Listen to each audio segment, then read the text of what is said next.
Most people know the name John Wilkes Booth. History remembers him for a single gunshot. But that isn't where this story begins. Months before that tragic night, the Booth and Lincoln families became connected in a way almost nobody remembers. It's almost too incredible to be true. This is that story. By the middle of the 19th century, the Booth family had become America's first family of the stage. There were no movies, no television, no streaming services. If people wanted entertainment, they went to the theater.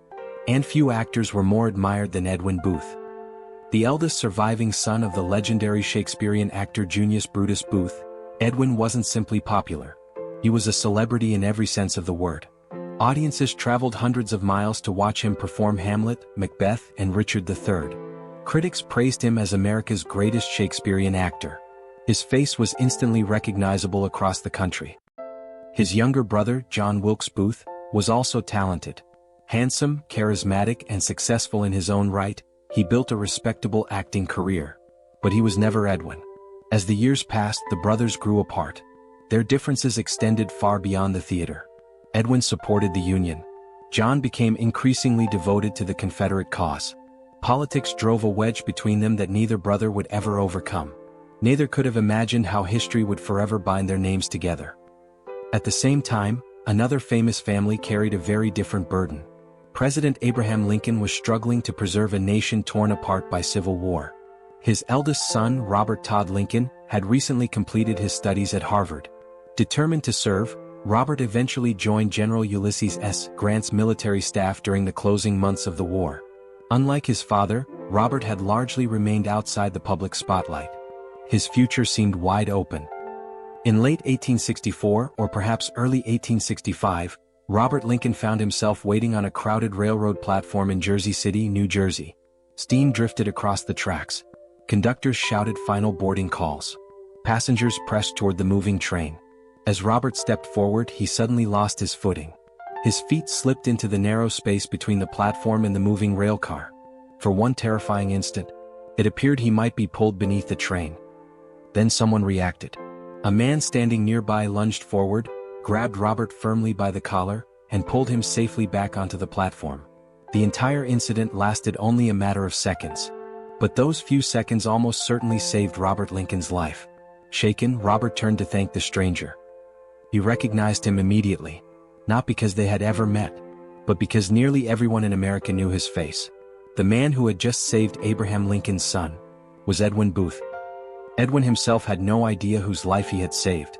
Only months later did Colonel Adam Badeau, an officer on General Grant's staff who knew both men, tell Edwin that the young passenger had been Robert Todd Lincoln. Neither man realized how extraordinary that moment would soon become. On the evening of April 14, 1865, everything changed.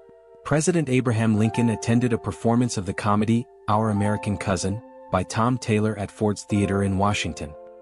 Among those entering the building that night was another member of the Booth family, John Wilkes Booth. Moments later, a single gunshot echoed through the theater. The president was mortally wounded. America was forever changed. Almost overnight, the Booth name became synonymous with one of the darkest moments in the nation's history. Yet hidden beneath that tragedy was another story.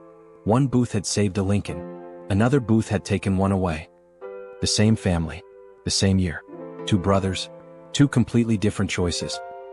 For Edwin Booth, who had long been estranged from his younger brother because of their political differences, the assassination was devastating. He publicly condemned John's actions and refused to allow his brother's name to be spoken in his home. Overcome with grief and humiliation, Edwin withdrew from the stage. Friends feared his career was finished. Some wondered whether audiences would ever separate Edwin from what his brother had done. Eventually, Edwin returned to the theater. Slowly, audiences welcomed him back. He rebuilt one of the greatest acting careers in American history. But he was never able to allow John's name to be spoken in his presence. It was simply too painful. Edwin often reflected on that day at the railroad station. Knowing he had once saved Robert Lincoln became one of the few sources of comfort he could find after his brother's terrible crime. Before one Booth had taken the life of a Lincoln, another Booth had saved one. It became one of the few bright memories connected to a family name that had brought him so much sorrow. Robert Todd Lincoln never forgot that day on the railroad platform either. More than 40 years later, he wrote about the incident himself. He recalled recognizing Edwin immediately because the actor's face was already famous throughout America.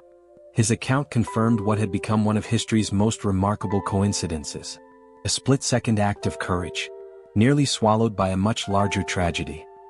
History has a way of remembering the loudest moments, the violence, the scandals, the tragedies, but sometimes the quietest acts reveal the most about who people truly were.